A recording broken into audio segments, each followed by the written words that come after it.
Bathroom का बंटवारा part 1। Kalyani देवी के 2 बेटे थे।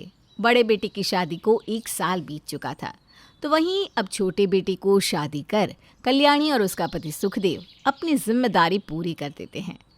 सुबह के समय कल्याणी की बड़ी बहू अनीता भागती हुई बाथरूम की तरफ जाती है, लेकिन बाथरूम का दरवाज़ा ही बंद होता है। अरे इस वक्त कौन है बाथरूम में? दरवाज़ा पीटू क्या? नहीं, कहीं ससुर जी हुए तो। अरे क्या मुसीबत है। अनीता बेचारी चुपचाप बाथरूम के बाहर खड़ी हो जाती है। तभी नहाने के लिए कल्याणी वहाँ आती है और अनीता को बाथरूम के बाहर पसीने पसीने देख कर कहती है, अरे बहू, तेरा चेहरा पीला क्यों पड़ा हुआ है और पसीने क्यों आ रहे हैं तुझे? माँ जी, पहले दरवाज़ा खटखटा कर पूछो ना, ससुर जी को और कितनी देर लगेगी? लेकिन वो तो हॉल में बैठे अखबार पढ़ रहे हैं।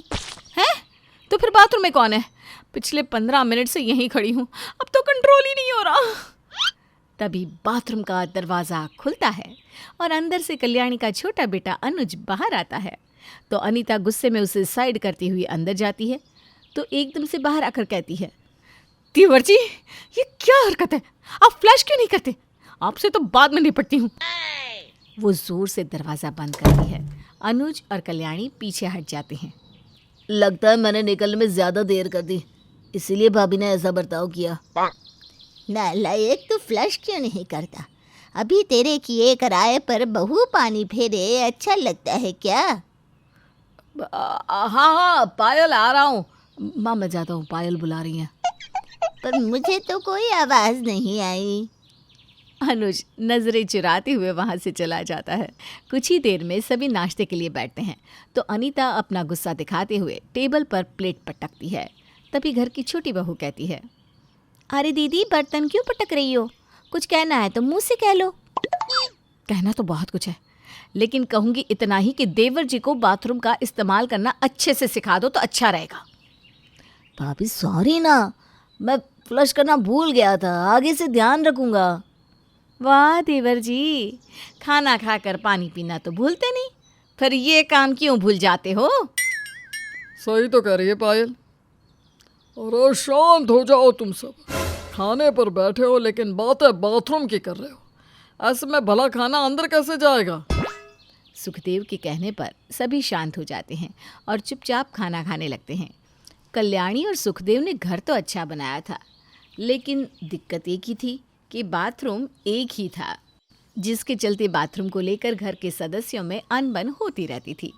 एक रोज़ राजीव दोपहर के समय ही ऑफिस से लौट कर आता है, तो अनीता उसके लिए पानी लेकर आती है। क्या बात है, आज आप बड़ी जल्दी घर आ गए? हाँ, ऑफिस के काम से बाहर गया था, फिर मीटिंग के बाद बॉस को ड्रॉप किया और फिर मैं भी घर आ गया। चलो सही है, आप हाथ मुंह धो लीजिए, मैं खाना लगाती हूँ। अरे नाना, बाहर बहुत धूप थी अनीता, मुझे पहले नहाने दो, फिर आराम से खाना लगाना। ठीक है, आप बाथरूम में जाइए, मैं आपके कपड़े लेकर आती हूँ। कुछ ही देर में जैसे ही राजीव बाथरूम में कदम रखता है, तो वो फिसल कर बाथरूम के फर्श पर गिर जाता है। उसकी आवाज़ सुनकर सभी घर वाले बाथरूम के बाहर इकट्ठे हो जाते हैं। हे भगवान, अब गिर कैसे गए? अरे पहले कोई मुझे उठाओ तो सही। हाँ बेटा। सुखदेव राजीव को उठने में मदद करता है और हॉल में ले जाकर सोफे पर बिठा देता है। बेटा तू ठीक तो है ना? वरना डॉक्टर के पास चलते हैं, कहीं कोई हड्डी वड्डी ना टूट गई हो। अरे माँ जी, कैसी बात कर रही हैं आप? शुभ शुभ बोलिए ना। जी, आप गिरे कैसे? उससे पहले ये बताओ कि बाथरूम में कौन गया था मेरे जाने से पहले? मैं पूछता हूँ, बाथरूम के फर्श पर साबुन कौन रखता है? मैंने जैसे ही कदम रखा वैसे ही फिसल गया मेरी कमर। अभी कुछ देर पहले तो छोटी बहू बाथरूम से नहा कर निकली है। कल्याणी के इतना कहते ही सभी पायल की ओर देखने लगते हैं, जो कि दबे पांव अपने कमरे की तरफ जा रही थी। तभी अनीता उसे टोकती है, देवरानी जी कहाँ चली? यहाँ तुम्हारी ही गलती की बात हो रही है। वो दीदी, मैं तो जेठ जी के लिए मुंह लेने जा रही थी। कमर में मोच देकर मुंह लगाने से तुम्हारी गलती छुप नहीं जाएगी। साबुन फर्श पर कौन छोड़ता है? हाँ, आप तो मुझ पर ऐसे भड़क रही हैं जैसे मैंने जानबूझकर साबुन फर्श पर रखा हो। अरे गलती से गिर गया होगा, मेरा ध्यान नहीं गया। और फिर जेठ जी को भी तो देखकर अंदर जाना चाहिए था ना। लेकिन बहू, तेरी गलती की वजह से राजीव को चोट लग गई। अरे कहीं कोई हड्डी वड्डी टूट गई होती तो उसका क्या होता। इसका क्या जाता, मुसीबत तो हम दोनों के लिए खड़ी हो जाती ना। माँ जी, आप तो बोलिए ही मत। अरे जब घर में 3 कमरे हो सकते हैं तो 2 बाथरूम नहीं हो सकते थे? एक बाथरूम बनवाकर आप ही ने तो गलती की है। अपनी छोटी बहू की ऐसी बात सुनकर कल्याणी आगे कुछ बोल ही नहीं पाती और पायल वहाँ से मुंह बनाकर चली जाती है। शाम को अनुज के घर आने पर अनीता उसे सब कुछ बताते हुए पायल को समझाने की बात कहती है। तभी पायल वहाँ आकर कहती है, लो, देवर आया नहीं कि भाभी ने चुगली करनी शुरू कर दी। पायल, ये किस तरह से बात कर रही हो तुम? देखो दीदी, गलती से साबुन बाथरूम के फर्श पर गिर गया था। अब इस छोटी सी बात का तमाशा क्यों बना रही हैं आप? अरे पायल, शांत हो जाओ, भाभी बड़ी है, तुम्हें कम से कम इस बात का लिहाज करना चाहिए। माफ़ी मांगो भाभी से। हाँ छोटी बहू, अब ख़त्म भी करो इस बात को और आगे से बाथरूम इस्तेमाल करते हुए अच्छे से देख कर निकलना ताकि अगले को कोई परेशानी ना हो। सबकी बातें सुनकर पायल को एहसास होता है कि अनजाने में ही सही, लेकिन उसकी वजह से राजीव को चोट लगी। इसलिए वो अपनी जेठानी से माफ़ी मांगकर बात को ख़त्म कर देती है, जिसके बाद कुछ दिन तक तो बाथरूम को लेकर घर में कोई लड़ाई नहीं होती। एक रोज़ शाम के समय पायल सबके लिए चाय लेकर आती है। तभी सुखदेव के चिल्लाने की आवाज़ आती है, भगवान, अरे कहाँ हो तुम, जरा इधर आओ। अब इनको क्या हो गया जो इस तरह चिल्ला रहे हैं? माँ जी, ससुर जी की आवाज़ तो बाथरूम की तरफ से आ रही है। हैं? अरे अब क्या दिक्कत हो गई बाथरूम में?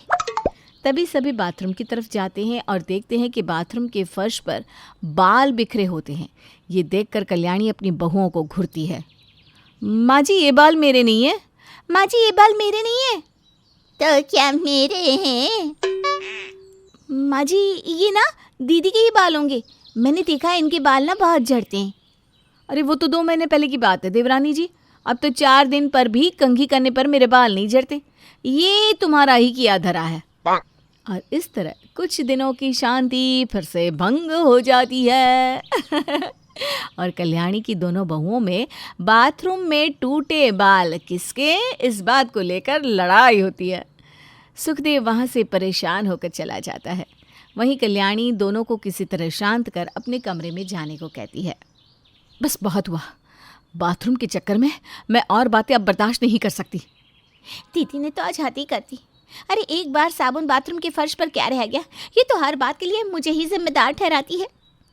अब या तो घर में दूसरा बाथरूम बने या फिर इस बाथरूम का बंटवारा हो।